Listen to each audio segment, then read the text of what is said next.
Hello everyone, मेरा नाम है निरंजन सिंह और मैं आज आपके लिए लेकर आया हूँ irrigation and water resource engineering की जो क्वेश्चन सीरीज चल रही थी उसका पार्ट 1 हम ऑलरेडी अपलोड कर चुके हैं अपने study channel YouTube civil tech Y N D पर। तो आप सभी से रिक्वेस्ट है, जो भी इस चैनल पर नए हैं वो इस चैनल को सब्सक्राइब करें और वीडियोज़ को लाइक करें। हमारे जो भी वीडियोज़ हैं उनको अपने जो भी फ्रेंड्स हैं उनको उनके सर्कल में आप इनको शेयर कीजिए, जिससे हमें आपका सपोर्ट मिल सके और हम इसी तरह से civil tech Y N D पर कंटिन्यूसली वर्क कर सकें। और जो भी सीरीज़ है हमारी जो आगे एग्ज़ाम आने वाले हैं उनको देखते हुए हम जो 500 की सीरीज़ लाने वाले हैं वो जल्दी से जल्दी उसे ला सकें। तो बने रहिए हमारे साथ civil tech Y N D पर। तो आज की क्वेश्चन सीरीज को स्टार्ट करते हैं from the first question. The first question of this series is the moisture tension for a soil 8 atmosphere the soil is then at. Basically होता क्या है कि अगर जो सॉइल मॉइस्चर टेंशन आपकी होती क्या है, basically this is the soil this is the pressure by the on the soil to extract the water। यानी कि जो भी आपका जो भी ऑब्जेक्ट है वो सॉइल पे जितना प्रेशर लगाता है टू उन्हें वाटर को एक्सट्रैक्ट करने के लिए, उसको हम मॉइस्चर टेंशन आपकी बोलते हैं। यानी कि मॉइस्चर को एक्सट्रैक्ट करने के लिए सॉइल से जितना कोई भी ऑब्जेक्ट है, सपोज ट्री सॉइल पे जो भी प्रेशर लगा रहा होगा, जिस भी रेट से वो मॉइस्चर को एक्सट्रैक्ट करने की कोशिश कर रहा होगा उसको मॉइस्चर टेंशन बोलते हैं। अगर मॉइस्चर टेंशन की वैल्यू 7 to 32 ATM होती है, 7 to 32 ATM यानी एटमॉस्फेरिक प्रेशर या एटमॉस्फेयर पे होती है, तब उसको हम बोलते हैं आपके permanent wilting point, PWP, permanent wilting point बोलते हैं। तो इसके अकॉर्डिंग ऑप्शन ए जो है वो आपका करेक्ट हो जाएगा, permanent wilting point. Next question है आपका acidic soils are reclaimed by, यानी एसिडिक सॉइल्स को कैसे हम क्या करते हैं, उसको दोबारा से रिक्लेम करते हैं, यानी कि दोबारा से उसकी जो प्रोडक्टिविटी होती है उसको बढ़ाते हैं। बेसिकली होता क्या है कि अगर आपका सॉल्टी वाटर होता है, अगर सॉल्टी वाटर को से आप इरिगेट करते हो तो सॉइल की जो प्रोडक्टिविटी है वो धीरे धीरे आपकी कम होती जाती है और वो सॉइल जो है बेकार हो जाती है, अनप्रोडक्टिव हो जाती है। उस केस में हम क्या करते हैं, उस तरह की जो सॉइल होती है उसको अल्कलाइन सॉइल बोलते हैं, अल्कलाइन सॉइल बोलते हैं। अगर उसमें आपकी जो सॉल्ट का जो अमाउंट है वो आपका इंक्रीज हो जाता है, ज़्यादा हो जाता है, तो उस केस में क्या उस सॉइल को हम क्या बोलते हैं, अल्कलाइन सॉइल बोलते हैं। इस एल्कलिटी को कम करने के लिए या दूर करने के लिए हम बेसिकली करते हैं क्या, क्रॉप रोटेशन करते हैं, और क्रॉप रोटेशन करते हैं, जिप्सम का एडिशन करते हैं, कई सारे मेथड्स का हम यूज़ करके क्या करते हैं, सॉइल को रिक्लेम करते हैं। अगर हमारी एसिडिक सॉइल होती है, एसिडिक सॉइल में क्या करते हैं हम, लाइमस्टोन बेसिक लाइमस्टोन का हम बेसिकली यूज़ करते हैं। बेसिक लाइमस्टोन का बेसिकली हमारा यूज़ किया जाता है to reclaim the soil, acidic soil. So option C जो है इसके अकॉर्डिंग आपका करेक्ट हो जाएगा, using limestone as a soil amendment. Next question है आपका ड्रेनेज कोफिशिएंट। आपका ड्रेनेज कोफिशिएंट क्या होता है? फर्स्ट ऑप्शन है आपका decide the choice of the method of the drainage, या ऑप्शन बी आपका is the depth of water that can be removed from the drainage area in unit time, या option C है आपका decide the kind of crop that can be grown on the land, या option D आपका is the flow of water from the soil into the tiled lateral per unit time. Drainage coefficient होता है क्या है, basically ये आपका ratio होता है depth of water that can be remove from the drainage in unit time में। यानी कि एक 1 यूनिट टाइम में जितनी जो डेप्थ ऑफ वाटर हो वो आपकी रिमूव हो जाती है, उसको हम ड्रेनेज कोफिशिएंट बोलते हैं। तो ये बेसिकली एक आपकी जो rate of removing the water, this is called drainage coefficient. So option B is the correct answer for this question. Drainage coefficient क्या है, एक डेप्थ है वाटर की जिसको हम रिमूव करते हैं यूनिट टाइम में ड्रेनेज एरिया से। नेक्स्ट क्वेश्चन है आपका semi module outlets are those outlet in which. First option है आपका discharge gets affected by the change in water level of field channel, या ऑप्शन बी है आपका discharge gets affected by the change in water level of the distributing channel but not with the change in water level of field channel, या option C है आपका discharge is independent of water level in the distributing channel and the field channel. Basically semi module या outlets जो होते हैं आपके three types के होते हैं। आपका एक आपका होता है नॉन मॉड्यूलर टाइप होते हैं, नॉन मॉड्यूलर। दूसरा आपका होता है सेमी मॉड्यूल को फ्लेक्सिबल आउटलेट्स भी बोलते हैं हम इनको, फ्लेक्सिबल। और थर्ड आपका होता है रिजिड। नॉन मॉड्यूलर में क्या होता है कि जो डिस्चार्ज होता है वो गेट्स अफेक्टेड होता है by the difference of distributing channel and field channel, यानी कि डिस्ट्रीब्यूशन सिस्टम में जो वाटर लेवल होता है और जो फील्ड चैनल में वाटर लेवल होता है, उन दोनों के डिफरेंस के अकॉर्डिंग आपका जो नॉन मॉड्यूलर है वो आपका वेरी करता है। सेमी मॉड्यूल में क्या होता है कि जो आपका डिस्ट्रीब्यूटिंग चैनल की वजह से ही आपका क्या होता है, डिस्चार्ज अफेक्टिव होता है, यानी कि डिस्ट्रीब्यूटिंग सिस्टम में जो भी आपका वाटर होगा उसकी वजह से क्या होगा, डिस्चार्ज आपका इफेक्ट होगा, ना कि फील्ड चैनल की वजह से, यानी फील्ड चैनल की पे इसका कोई इफेक्ट नहीं पड़ता है। और जो आपके रिजिड मॉड्यूल होते हैं वो उनमें क्या होता है, जो डिस्चार्ज होता है वो आपका फिक्स रहता है रिजिड में, वो किसी पे भी डिपेंड नहीं करता, ना तो आपका डिस्ट्रीब्यूटिंग चैनल पर डिपेंड करेगा, ना ही फील्ड चैनल पर जो डिस्चार्ज है वो आपका डिपेंड करेगा, वो डिस्चार्ज जो आपका कांस्टेंट रहेगा। तो इसमें आपसे सेमी मॉड्यूल की बात की गई, तो सेमी मॉड्यूल में जो डिस्चार्ज होता है वो डिस्ट्रीब्यूटिंग चैनल पे ही डिपेंड करेगा, यानी अफेक्टेड होगा डिस्ट्रीब्यूशन चैनल की वजह से, but not with the change in water level of field channel. Field channel की वजह से इस पर कोई इफेक्ट नहीं पड़ेगा। सो ऑप्शन बी जो है वो आपका करेक्ट आंसर है। नेक्स्ट क्वेश्चन है आपका, irrigation water has to be supplied to the crop when the moisture level falls, यानी कि कब आप जो है आपने खेत में पानी देते हो, जब मॉइस्चर लेवल आपका कितने से कम हो जाता है तब हमें क्या करना पड़ता है, इरिगेशन करना पड़ता है। इरिगेशन मतलब पानी देना पड़ता है बेसिकली, ये समझिए। तो क्रॉप में होता है क्या कि जब आपका जो वाटर लेवल है क्रॉप में जो मॉइस्चर अवेलेबिलिटी है वो अगर फील्ड कैपेसिटी से आपकी बिलो हो जाएगी, अगर फील्ड कैपेसिटी से आपका जो मॉइस्चर अवेलेबिलिटी है वो आपकी कम हो जाती है, तब हम उसमें क्या करते हैं, इरिगेशन करते हैं, यानी पानी देते हैं क्रॉप में।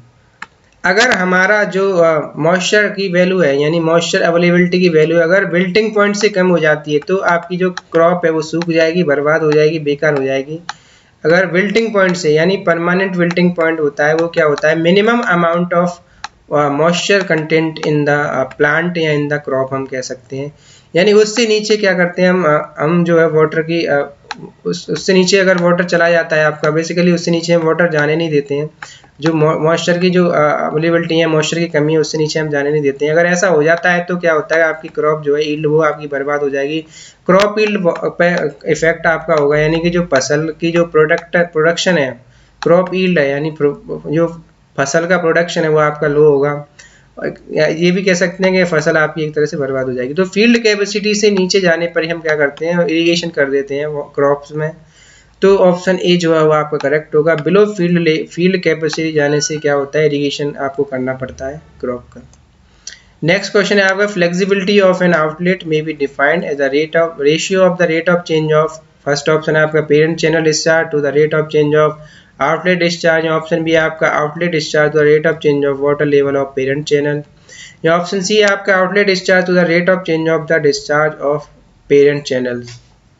Basically, flexibility is the ratio of rate of change of discharge of outlet to the rate of change of discharge of parent channel, या जिसको हम कह सकते हैं कि जो मेन चैनल होता है उनके डिस्चार्ज, उन दोनों के रेशियो को फ्लेक्सिबिलिटी कहते हैं बेसिकली। सो ऑप्शन सी आपका करेक्ट है। अगर आपका rate of change of discharge to the rate of change of water level, अगर पेरेंट चैनल का वाटर लेवल में चेंजमेंट करेंगे, यानी कि D Q upon Q upon में अगर dy over y, this is the ratio of sensitivity, ये आपकी सेंसिटिविटी का रेशियो है। सेंसिटिविटी आपकी क्या होगी कि rate of change of discharge of outlet to the rate of change of water level of the parent channels, यानी कि डेप्थ में जो भी चेंजमेंट हो रहा है उन दोनों का रेशियो आपका क्या कहलाता है, फ्लेक्सिबिलिटी कहलाता है, सॉरी सेंसिटिविटी कहलाता है। So option C is the correct answer of this question.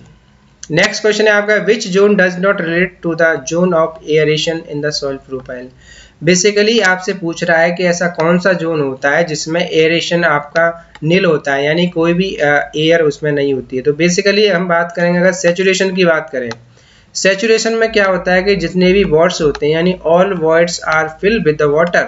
Saturation में क्या होता है कि जो सारे वर्ड्स होते हैं वो क्या जो भी वर्ड्स होते हैं वो क्या करते हैं, फुल ऑफ वाटर यानी वाटर से भरे रहते हैं, उनमें एयर कहीं भी नहीं होती है यानी एयर वहाँ से रिमूव हो जाती है।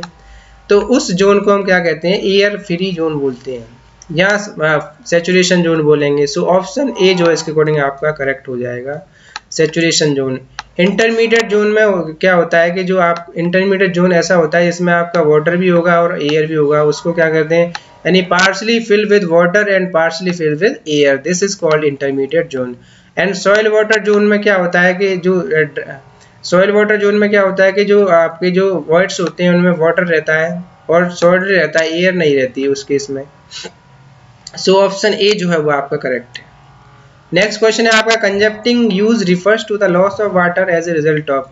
कंजप्टिंग यूज में क्या होता है कि जब कंजप्ट यूज में क्या होता है कि ट्रांसपायरेशन के साथ साथ आपका इवेपोरेशन भी होता रहता है, यानी कि पेड़ पत्तियों या प्लांट से क्या होता है हमारा ट्रांसपिरेशन होता रहता है, और जो सराउंडिंग एरियाज होता है यानी कहीं पे पेड़ लगा होगा तो उसके वो कहीं सॉइल में लगा होगा, एरियाज में लगा होगा तो उसके सराउंडिंग्स में क्या होगा, इवेपोरेशन साथ साथ में भी होता रहता है। तो इन दोनों का जो कंबाइंड एडिशन होता है यानी कि ट्रांसपायरेशन प्लस इवेपोरेशन, दोनों को कंबाइंड रूप से हम कंजप्टिंग बोलते हैं यानी कंजप्टिंग यूज बोलते हैं।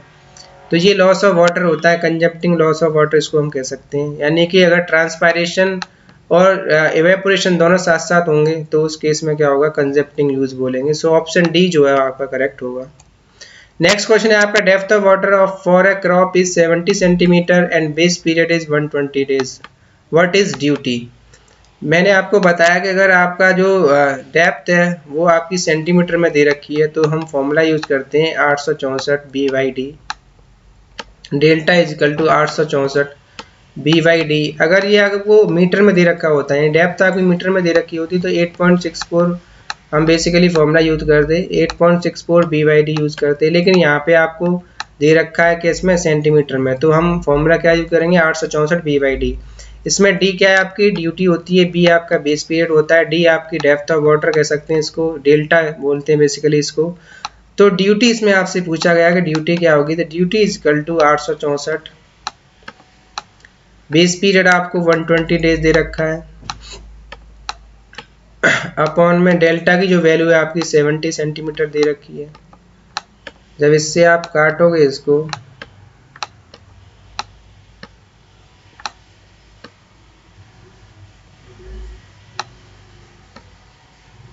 21 बचेगा, जब इसको आप मल्टीप्लाई करोगे तो जो वैल्यू आएगी वो आपकी 1481 हेक्टेयर पर मीटर क्यूब पर सेकेंड, या हम इसको कह सकते हैं हेक्टेयर पर क्यूम्स पर क्यूमेक। सो ऑप्शन बी जो है इसके अकॉर्डिंग आपका करेक्ट हो जाएगा। नेक्स्ट क्वेश्चन है, duty of irrigation is very high for. Duty क्या होती है, जब हम 1 metre cube discharge of water को अप्लाई करते हैं इन द फील्ड, तो जितना भी आपका जो जितना भी एरिया जो आपका इरिगेट हो जाता है वो हमारी क्या होती है, ड्यूटी होती है। यानी duty of irrigation is very high, किस केस में होगा कि जब आपकी ड्यूटी जो वेरी हाई होगी तब क्या वो आपका कौन सा केस होगा कि आपके लॉसेज आपके कम हो, यानी लॉसेज आपके बिल्कुल भी ना हो। उस केस में क्या होगा, जितना वाटर आप डिलीवर करोगे उतना ही वाटर से आप क्या होगा, जो जाके फील्ड में पहुंच जाएगा, यानी फील्ड आपका इरिगेट हो जाएगा, यानी लो लॉस ऑफ वाटर की कंडीशन होगी। उस केस में क्या होगा, ज़्यादा आपकी क्या होगी, ड्यूटी आपकी आएगी। तो बेसिकली क्या होता है, वाटर इरिगेशन में तो इस तरह का कोई केस नहीं होता है। ड्रिप इरिगेशन में क्या होता है कि हम पाइप सिस्टम का यूज़ करते हैं, डायरेक्टली हम क्या करते हैं, रूट जोन में वाटर को पहुंचाते हैं, तो इसको क्या बोलते हैं, ड्रिप बोलते हैं। ड्रिप हम देखा होगा कि जब ड्रिप चढ़ती है तो क्या करते हैं, उसको हम नसों में सीधा डायरेक्टली जो मसल्स होती हैं आपकी, जो मांसपेशियां होती हैं, डायरेक्टली हम क्या करते हैं, जो नीडल होती है उसको चुभा देते हैं और उससे क्या होता है कि ड्रिप हमारी चढ़ जाए, डायरेक्टली हम क्या करते हैं, बॉडीज में उसको बहाते हैं। इसी तरह से क्या होता है कि पाइप नेटवर्क के द्वारा हम जो हमारी क्रॉप्स होती है उसके रूट में हम डायरेक्टली क्या करते हैं, वाटर को अप्लाई करते हैं। तो इस केस में क्या होता है कि जो लॉसेज होते हैं वो बहुत ही कम होते हैं, यानी ना के बराबर लॉस होते हैं, नो लॉस की कंडीशन यहाँ पे होती है।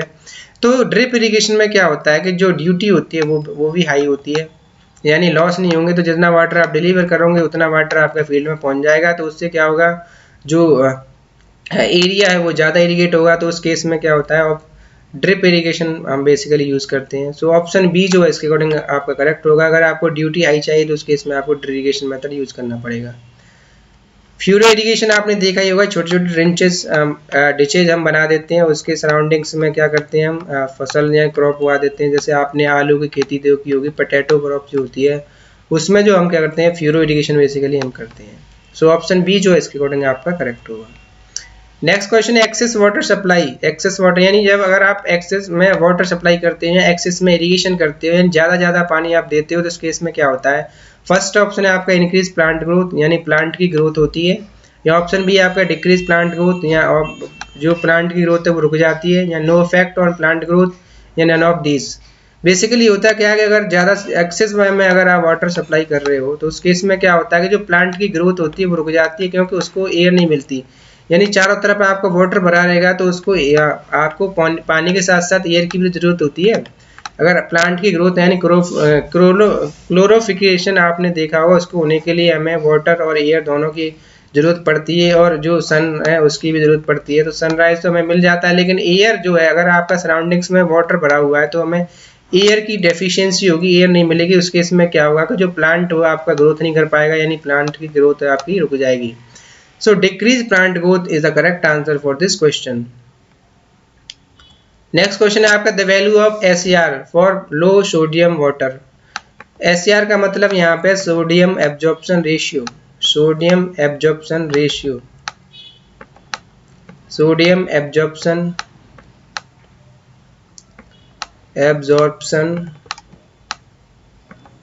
रेशियो। ये बेसिकली होता है कि आपका ये जिसका फॉर्मूला होता है Na plus upon square root of Ca plus 2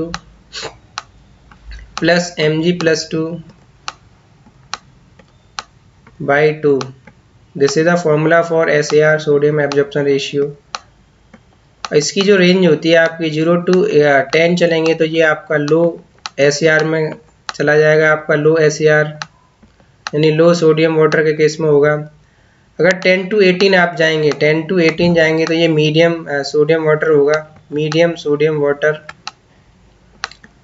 medium sodium water. अगर 18 to 26 आप जाएंगे, 18 to 26 आप जाएंगे तो ये आपका हाई सोडियम वाटर होता है।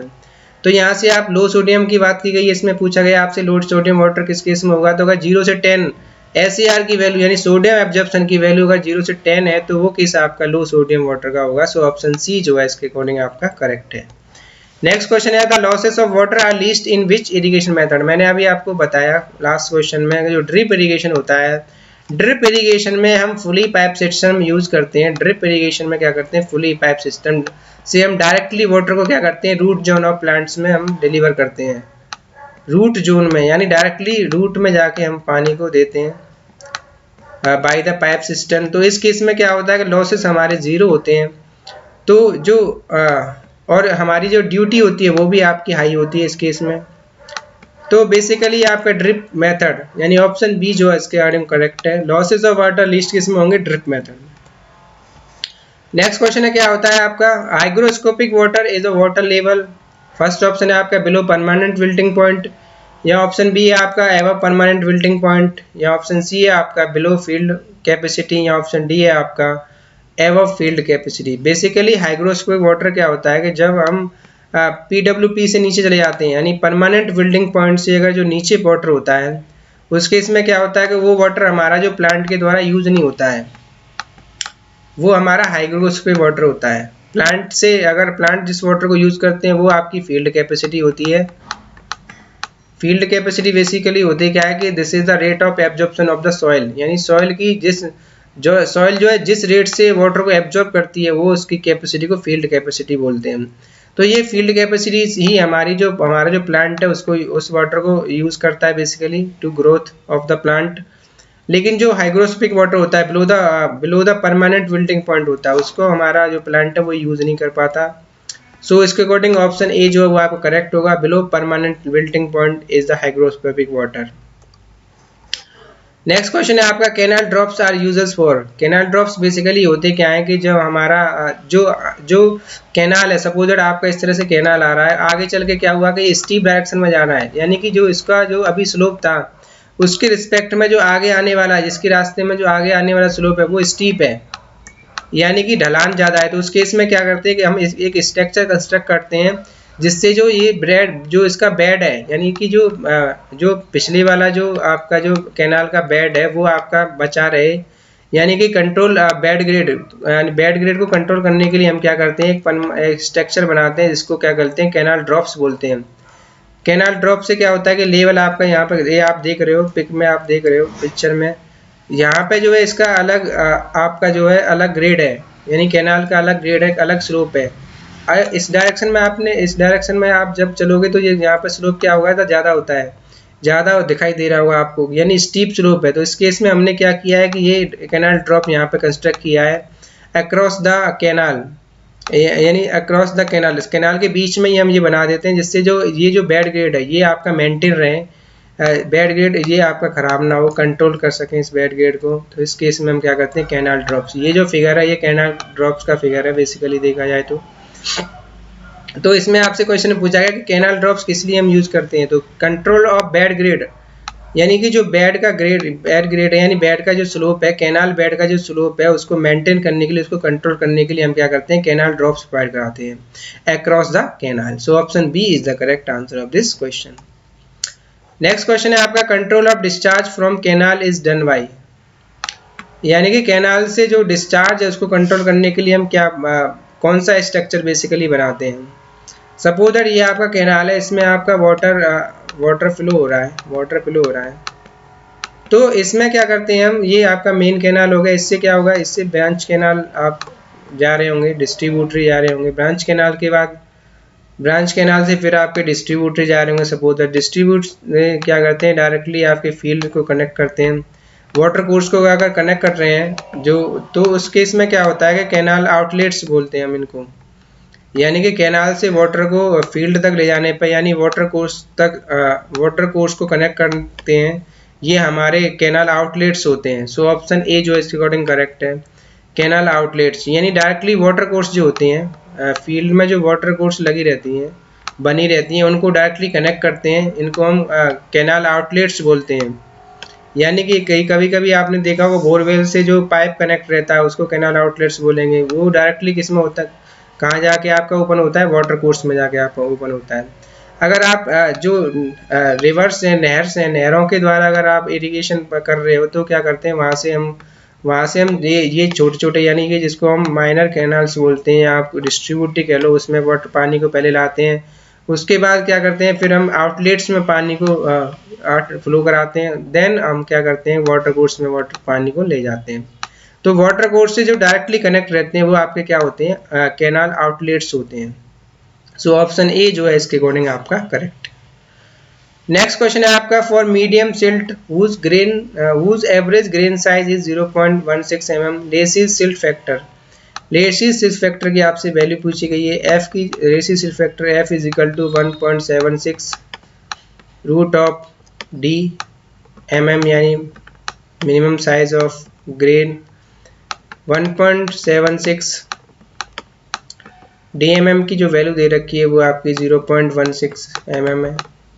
0.16 का जब आप रूट लोगे तो आपका 1.4 आएगा, 1.76 इंटू 0.4, इसमें आप मल्टीप्लाई करोगे तो जो वैल्यू आएगी वो आपकी 0.704। तो इसके अकॉर्डिंग ऑप्शन डी जो है वो आपका करेक्ट होगा 0.70। नेक्स्ट क्वेश्चन है आपका range of Manning's coefficient for channel with brick lining, यानी मैनिंग्स स्मॉल एन की वैल्यू आपसे पूछेगी। मैनिंग कोफिशिएंट वेलोसिटी मेजर करने के लिए मैनिंग्स फॉर्मूला हम यूज करते हैं 1/n r power 2/3 s power 1/3 1/2। This is the Manning formula for calculating the velocity v equal to 1/n r power 2/3 s power 1/2। इसमें आपसे रेंज पूछी गई है कि मैनिंग कोफिशिएंट की रेंज क्या होगी जब आप ब्रिक लाइनिंग कर रहे हो, यानी कि कोई भी चैनल आपने ब्रिक से बनाया हुआ है, यानी उसके जो बेड ग्रेड है उसमें आपने ब्रिक की लाइनिंग की हुई है, ब्रिक बिछाई हुई है, उस केस में मैनिंग कोफिशिएंट की वैल्यू कितनी होती है। तो ये मैनिंग कोफिशिएंट की जो वैल्यू होती है 0.022 होती है, 0.02 से 0.022। सो ऑप्शन बी जो है इसके अकॉर्डिंग आपका करेक्ट है। अगर आप ऑनलाइन चैनल आप यूज़ कर रहे हो तो उस केस में जो माइनिंग्स कोफिशिएंट की वैल्यू होती है 0.025 से 0.04 होती है। ये आपका ऑनलाइन चैनल के केस में ऑनलाइन। अगर आप ग्रेवल लाइनिंग कर रहे हो यानी Boulder size 50 mm size Boulder grades आप यूज कर रहे हो in the bed of river channel या बेड ऑफ कैनाल चैनल जो भी है उसमें यूज कर रहे हो, तो उस केस में जो मैनिंग्स की वैल्यू होती है वो आपकी 0.04 टू 0.08 होती है। यानी n is vary from 0.04 to 0.08। तो यहाँ पे आपसे ब्रिक लाइनिंग की बात की गई है, तो ऑप्शन सी जो है वो आपका करेक्ट होगा। नेक्स्ट क्वेश्चन आपका the Lesi silt factor for a particular LVM is 2.0, this LVM would comprise.